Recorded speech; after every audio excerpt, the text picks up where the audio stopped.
দুনিয়াতেও ছেড়ে দেবো, আখিরাতেও তোর জন্য জাহান্নাম। তবে হ্যাঁ, আমি যাকে ভালোবাসবো এই ভালোবাসার পরীক্ষা তার থেকে নেব। তুমি আমাকে ভালোবাসো বলো, আমি তোমার পরীক্ষা নিই। তাহলে স্রষ্টাকে ভালোবাসি বলে আল্লাহ পাক তোমার আমার পরীক্ষা নেবে। এই পরীক্ষা বিভিন্ন ধরনের হয়।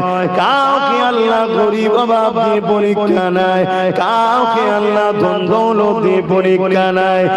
যে অবস্থায় থাকো না কেন, অভাব গরিব যদি হয়, সে যদি সবর করে ধৈর্য ধরে, আল্লাহ তাকে প্রিয় বান্দাদের দলভুক্ত করে দেয়। আর যদি আল্লাহ তাকে মাল ধন দৌলত সম্মান ঢেলে দেয়, সে যদি অহংকারী না হয়ে শুকরিয়া আদায় করে, আল্লাহ আল্লাহ আল্লাহ মাথা নত করে আল্লাহর কাছে থাকে, আমার আল্লাহ তাকেও সম্মানিত করবে। আবার কাউকে আল্লাহ বিমা দিয়ে পরীক্ষা করে, আল্লাহ কারো সন্তান কিনে নিয়ে পরীক্ষা করে, আল্লাহ কাউকে সন্তান দিয়ে পরীক্ষা করে। এ যুবকেরা, আবার আল্লাহ কাউকে জালিম শাসকের অন্তর্ভুক্ত আন্ডারে রেখে তাকে আল্লাহ পরীক্ষা নেয়। যে কোনো অবস্থায় থাকেন না কেন, আপনাকে মনে রাখতে হবে আমার আল্লাহ যাতে রাজি, আমি সেদিকে থাকবো। আপনাকে মনে রাখতে হবে মাতা কুমর রসুল ফাকুযুহু ওয়া মা নাহাকুম আনহু ফান্তাহু। আমার নবী যা আদেশ করেছে মেনে নেব, আমার নবী যা নিষেধ করেছে ছেড়ে দেব। এই আদর্শে যদি আপনি জীবন করতে পারে, তাহলে দুদিনের দুনিয়ায় হয়তো একটু কষ্ট পরীক্ষা দিতে হবে, কিন্তু মনে রাখবেন পরকাল আপনার সুখ শান্তিতে ভরিয়ে দেবে। এই যে না দেখে বিশ্বাস, এটাই তো ঈমান। পৃথিবীতে এই ওয়াহিদ একমাত্র আমরা ইসলামের অনুসারী, আমরা না দেখে বিশ্বাস করি, ঈমান এনেছি।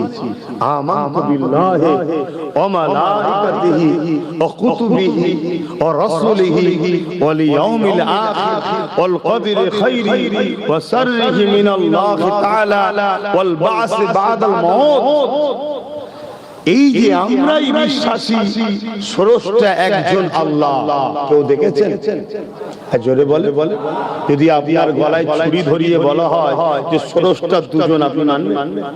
জোরে বলে। দেখেন তারপরও ঈমান দেখুন কত মজবুত।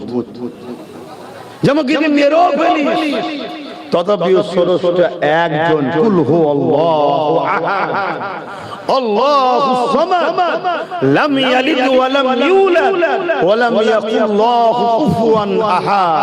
স্রষ্টা তো তিনি যিনি এক, স্রষ্টা তো তিনি যিনি কারো মুখাপেক্ষী নয়, স্রষ্টা তো তিনি যিনি কারো থেকে পয়দা নয়, তিনার থেকেও কেউ পয়দা নয়।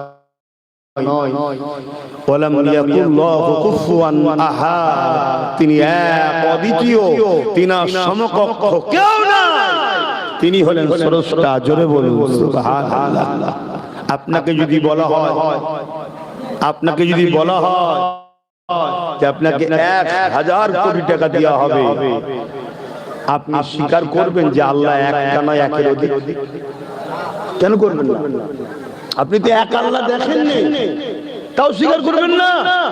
এটাই হলো ঈমান। এটাই আল্লাহ দেখতে চেয়েছেন যে বান্দা, তুই 1000 কোটি থেকে ছুটিস না আমাকে তুই ভালোবাসিস।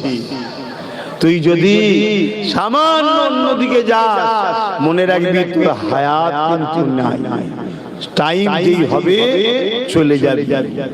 আর সবচেয়ে বড় কথা, আমরা দেখেছি সমাজে অনেক কিছু ইনকাম, এমন ইনকাম যেটা ভোগ করতে হয় না, ভোগ করতে হয় না।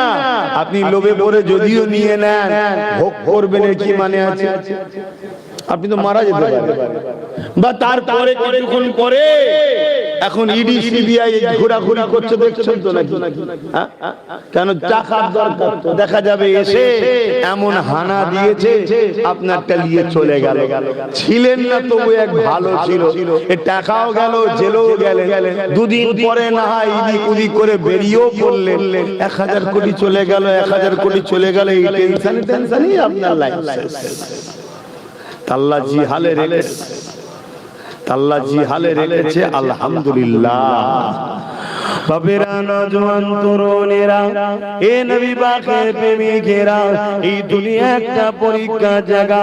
আল্লাহ পাক পরীক্ষা নিয়েছিলেন আম্মা জান হযরতে মা সাদ্দাকে। আল্লাহ পাক পরীক্ষা নিয়েছিলেন গরীব করে একজন মহিলার কথা বলছে, যিনার স্বামী ছিল না, 3টে কন্যাপুত্র সন্তান ছিল। এরকম একটা গরীব মহিলা রাজা বাদশা ফেরাউনের দরবারে কাজ কাম করতো। এই যুবকেরা ফেরাউন খোদা দাবি করে দিল। ওই সময় ফেরাউনকে সবাই মানতে শুরু করলো, যারা মানলো না ফেরাউন তাদের উপরে জুলুম করতে লাগলো, তাদেরকে মারতে লাগলো, তাদেরকে অত্যাচার করতে লাগলো। হযরত মা সাদ্দা তিনিও ফেরাউনকে মানলো না। ফেরাউন কিন্তু জানতো না মা সাদ্দা আমাকে খোদা বলে মানে। একদিন ফেরাউনের ঘরে মা সাদ্দার হাত থেকে কাকুইটা পড়ে গেছে। ওই কাকুই যখন উঠাতে গেছে, বিসমিল্লাহ বলে উঠাতে গেছে।